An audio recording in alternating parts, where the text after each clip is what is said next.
The Jets fire Robert Saleh as head coach, and there has been no shortage of craziness in the ensuing hours. If you remember, first thing I want to say is, we told you last night, Monday was going to be high noon. If the Jets had a bad game against the Bills and the offense was bad, either Robert Saleh or Nathaniel Hackett or both were going to be fired, right? Even though the Jets don't usually make changes middle of the season, doesn't happen, it was going to happen. Well, high noon came a little early for Robert Saleh. Woody Johnson said he decided to fire Robert Saleh, came in this morning, fired Saleh. Saleh said he was taken aback, really surprised, wanted to address the team one more time. Woody Johnson says no, and he is escorted from the building by security. So, no. But that's just it. The whole escorted by security is he was walked out. Was he actually in the full extent of the term escorted, as in, let's go? This is not like, he's got his hand, the guys got their hands on his arms. It was, instead of, hey, we trust you to get your stuff and go, like, this is what you hear. This is a power play. This is what happens with any employees that people think might be problems or on the way out. They're going to do this. We're going to have a security guard with you as you gather your belongings and stuff. It's embarrassing. Like, did you need to do that for the guy? It's not like, look, the guy was a bad head coach, right? And we'll get into it in a second. The guy was a bad head coach. I understand, but there's not 1 second where I thought he was trying to be divisive, to try to sabotage the team. He was just a bad head coach. You could let the guy say goodbye to the team, or at least say goodbye to the coaches, and then move on. At the very least, do you really need to escort him out? I guess you want to make sure he gets out of the building, but when you say no, you can't address the team, and here's Mitch, who you said hi to, swiping your key card the last 3.5 years, Mitch is going to walk you to your car. Hey, Rob, how you doing? Sorry I got to do this, but that's how it goes. Boss says I got to do it. All right, so grab your crap. Let's go. Come on. I got a new head coach to bring in here. All right, come on.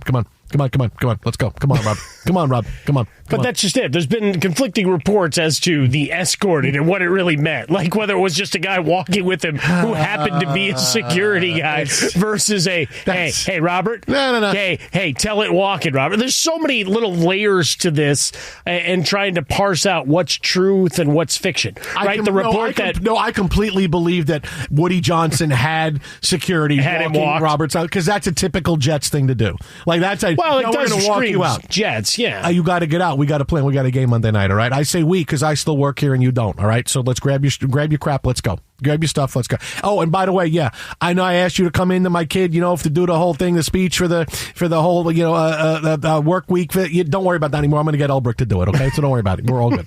But let's go. Come on. We got to go. Come on. I got coffee to make. I got stuff going on. We got to get that coffee to go. Let's go. Look. So that's a typical Jets thing to do. And it's weird today because I've had to hear and see a lot of people suddenly opining about the Jets when they know nothing about what's going on. And it's weird because I think, is this what other people think when people talk about their teams and they disagree with what's going on? But all you've seen is, the Jets are a dumpster fire. The Jets are a tire fire. There were reports that Robert Saleh wanted to fire Nathaniel Hackett to save his job. And then potentially Woody Johnson didn't want that, and that's when he decided to fire Robert Saleh. You have the whole thing I mentioned with the security guard. There's a lot of craziness with the Jets, and there's a lot of tire fire stuff. So to say the Jets are a tire fire, yeah, they've always been. This is not anything new. However, let's be honest.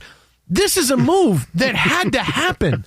Okay, this was a good football move. This was not something that, look at the Jets. Like the Jets are 5-0 and they fired their head coach. It'd be the Jets starting 5-0. I mean, but they needed to do this. They needed something because it wasn't going to get better, right? Because Robert Saleh, again, go back to what I first said, he is a bad head coach. And there was no positive vibes with the team. There was nothing that even sensed. Did you think, Robert Saleh is going to turn this thing around? He has become such a diminished person and character with the Jets over the previous few months. As Aaron Rodgers' character and importance has inflated, Robert Saleh's importance has decreased to the point where, okay, if you and the quarterback kind of don't see eye to eye, whether it's about the cadence, whether it's about an excused or unexcused trip to Egypt, whatever it is, you are no longer the guy. And when that happens and you are underachieving like this, I love the move today. The Jets showed guts. They showed we're not going to wait another week. We're not going to put another potential loss out there before we make a change. Because quite honestly, it's smart to do it today because, all right, it was a long week. You have a long week to go to the game on Monday. You have an extra day. You have an extra day to do things. Whereas if you wait till after Monday, well, what do you do then? Then you have Monday.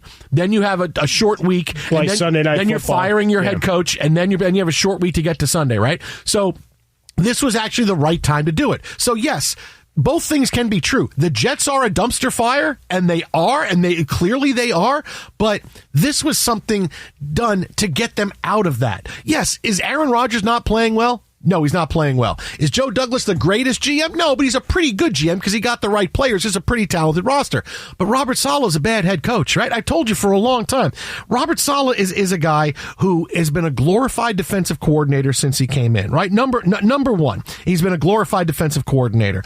His offense has never been good. You're going on 3+ years of not having a good offense. You can't do that. You can't go 3 years and your offense sucking, right? You can't do it. He has an inconsistent character during the games. When things are going well, he's jumping up and down and body high-fiving people. And when things aren't going well, he's bitter with his arms crossed and he's got a bad energy about him. You got to show teammates that you're the same guy. Win or lose, that's who you are. These are all things. And then don't even get me into the penalties and the undisciplined aspect where the Jets still get called for undisciplined penalties. Mm-hmm. They still make too many mistakes. And again, when you're in 3+ years of it, you know what? Sorry. When you see it's not going to work, you have to make a move. And the Jets made the absolute right thing by doing it today because it wasn't going to get any better. Now, are they going to get better? Now, this is the big unknown, but I know one thing for certain, it wasn't going to get better if this is the way they were going. Wasn't going to get better. Well, it was going to stay bad. But that's the jumping off point to the next part of the conversation, because I think anybody that's watched the last 3+ years said he's becomes one of the poster children for coordinators elevated beyond their level of competence. And history in the NFL is littered with them, of guys that were great on one side of the ball and then had to take the reins as a head coach, and it failed.